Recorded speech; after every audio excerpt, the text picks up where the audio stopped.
Здравствуйте! В эфире передача «Криминальный Якутск». Я ее ведущий Айсан Николаев. Сегодня в выпуске. От гаечного ключа до холодильника сотрудниками полиции задержаны подозреваемые в кражах из дачных участков. Кражи, разбои и грабежи. Один день из жизни сотрудников патрульно-постовой службы. Чтоб тебе руки отмылись. Происшествия на дорогах. За прошедшую неделю в результате ДТП погибли 2 человек. И на нерегулируемом пешеходном переходе совершил наезд на 16-летнюю школьницу.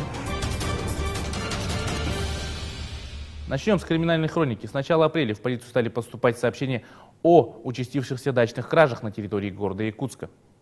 С начала апреля в столичную полицию стали поступать сообщения об участившихся дачных кражах на территории города Якутска. Сотрудниками отделения по раскрытию квартирных краж Межмуниципального управления МВД России Якутская были задержаны 2 группы мужчин, подозреваемых в совершении данных преступлений. Первая группа состоит из ранее неоднократно судимых мужчин. Все 4 подозреваемых проживали в частном доме СОТ «Сосновый Бор» по Хатынь-Урякскому шоссе. Злоумышленники не утруждали себя в поисках добычи. Все кражи происходили в том же районе, где проживали сами подозреваемые.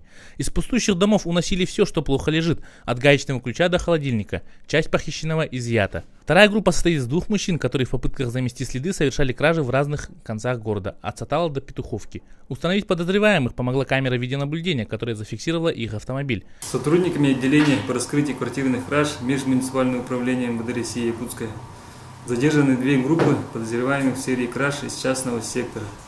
Первая группа занималась кражами из пустующих дач по объездному шоссе. Ими были похищены строительные инструменты и бытовая техника, оставленные владельцами на даче. Выявлено 4 эпизода. Вторая группа, двигаясь на автомобиле, занималась кражами из частных домов, расположенных в пригороде города Якутска. Оперативниками установлено 3 эпизода. На данный момент по всем эпизодам возбуждены уголовные дела по части 3 статьи 158 Уголовного кодекса Российской Федерации. 18 апреля в 2 часа ночи на пульт дежурной части Межмуниципального управления поступило сообщение об избиении работника в одном из баров по улице Жарницкого. Продавец успела нажать тревожную кнопку, и прибывшими сотрудниками частного охранного предприятия была задержана компания из 4 человек. Со слов потерпевшей, она отказала клиентам в покупке пива из-за нехватки денег. Тогда в ходе словесного конфликта посетители набросились на нее. По данному факту проводится проверка. Они что-то не поделили, там, денег не хватило или что-то. Она сказала, не продам. Мы хотели 1,5 купить. Она сказала, не продам. Все, идите. Сегодня в рубрике «Свое дело» заместитель начальника отдела по работе с личным составом Светлана Загашеева. Здравствуйте, Светлана Александровна. Что вы можете рассказать о межмуниципальном управлении? Какие службы и подразделения в нем имеются и их функции? В Межмуниципальном управлении МВД России Якутская входит в состав основные службы подразделения уголовного розыска, в задачи которых входит раскрытие преступлений, розыск преступников, также граждан, пропавших без вести.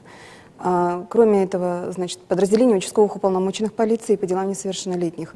Понятно, что задача по охране общественного порядка в их функции входит предотвращение и пресечение административных правонарушений.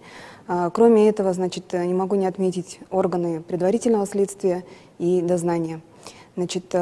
Также службы, которые мы называем наружными, это батальоны, отдельный батальон патрульно-постовой службы и батальон дорожно-патрульной службы, которые, охраняют общественный порядок и на улицах нашего города и в общественных местах.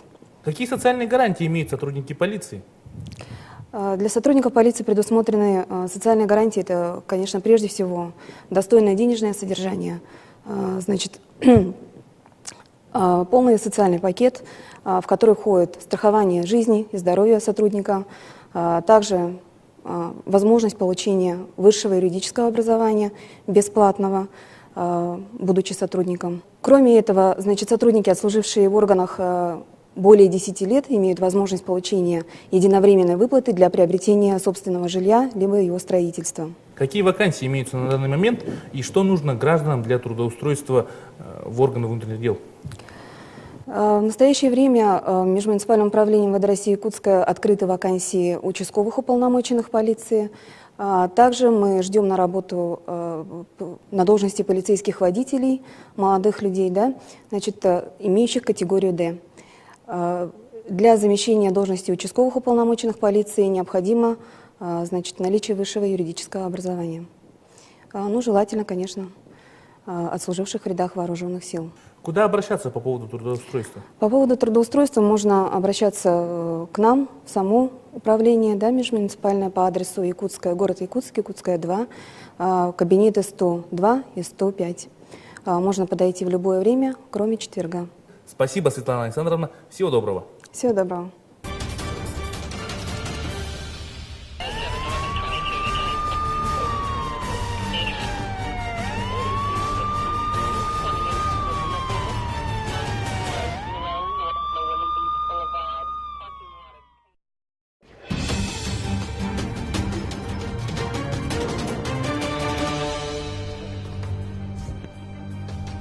Сотрудники полиции несут службу днем и ночью, охраняя покой граждан. Грабежи, пьяные драки, разбой – их рутинная, но очень сложная, рискованная и ответственная работа. Съемочная группа ИСИА провела 12-часовое дежурство с сотрудниками патрульно-постовой службы межмуниципального управления МВД России Якутская.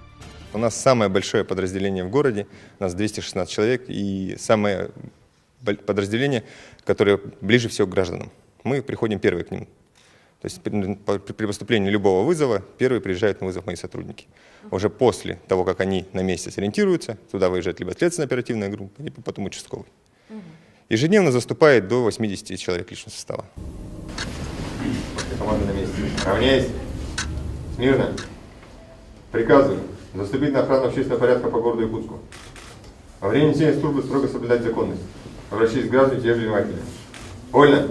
Рабочий день ППС начинается с развода личного состава. Прежде чем заступить на дежурство, сотрудники получают ориентировки на преступников и другую оперативную информацию. Проникающим ножевым поврежден клетка тела. Установлен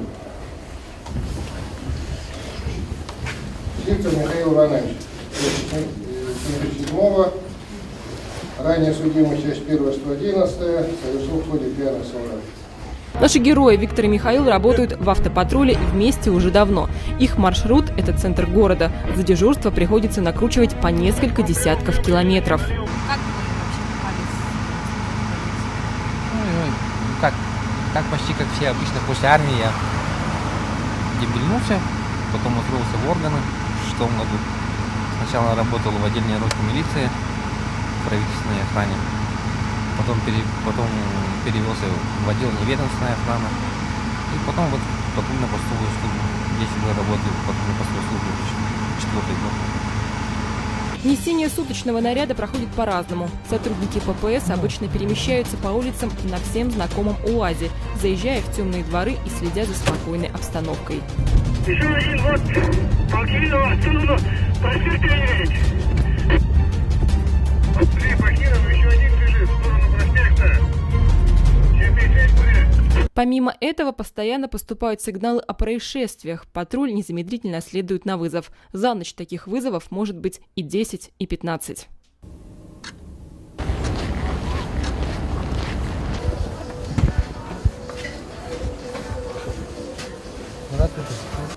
Что случилось?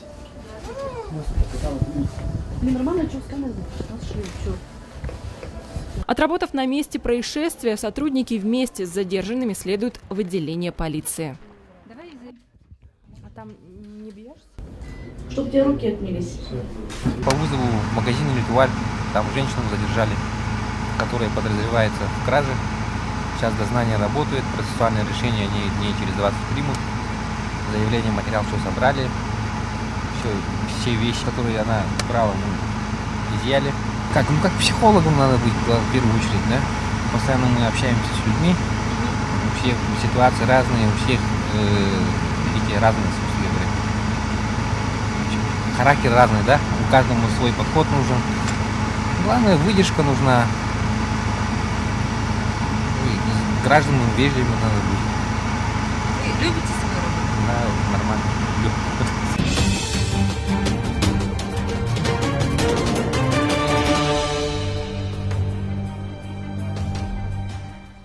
И так вот изо дня в день. Наряд сменяется другим нарядом, служба идет, а город спит спокойно. Они бесславные герои улиц, стоящие на страже правопорядка. Они – это сотрудники патрульно-постовой службы полиции.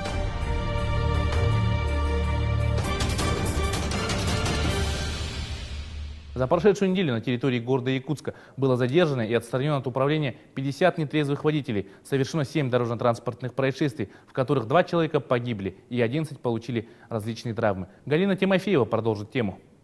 22 апреля ранним утром в дежурную часть госавтоинспекции поступила информация о столкновении 2 транспортных средств на перекрестке улиц Свердлова и Лермонтова. Предварительно установлено, что водитель автомашины Nissan AD, двигаясь по улице Лермонтова со стороны Петра Алексеева и совершая маневр левого поворота на улице Свердлова, не предоставил преимущества в движении автомобилю Toyota Corsa, который ехал со встречного направления прямо. В результате столкновения 56-летний водитель Toyota получил травмы, несовместимые с жизнью, и скончался на месте происшествия. 2 других участников происшествия доставлены с различными травмами в медучреждение.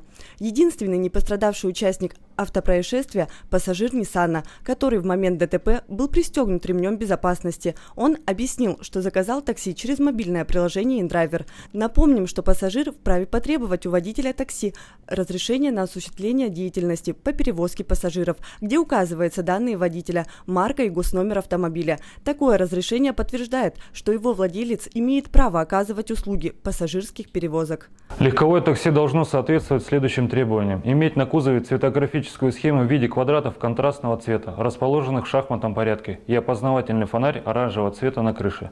Кроме того, перед выездом на линию каждый водитель, занимающийся пассажирскими перевозками, обязан проходить предрейсовый медицинский осмотр, а техническое состояние транспортного средства подлежит контролю.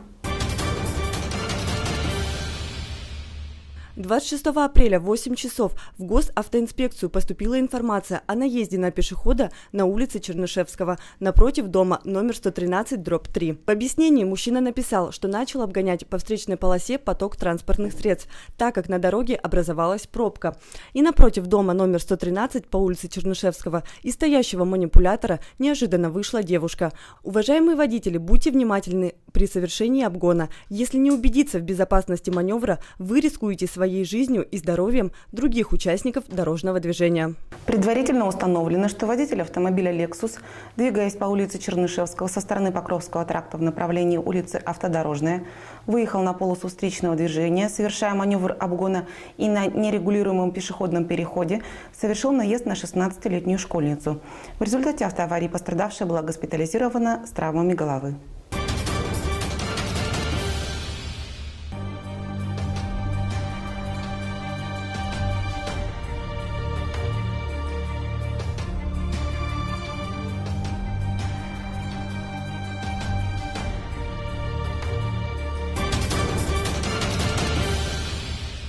На этом наш выпуск завершен. Всего вам доброго.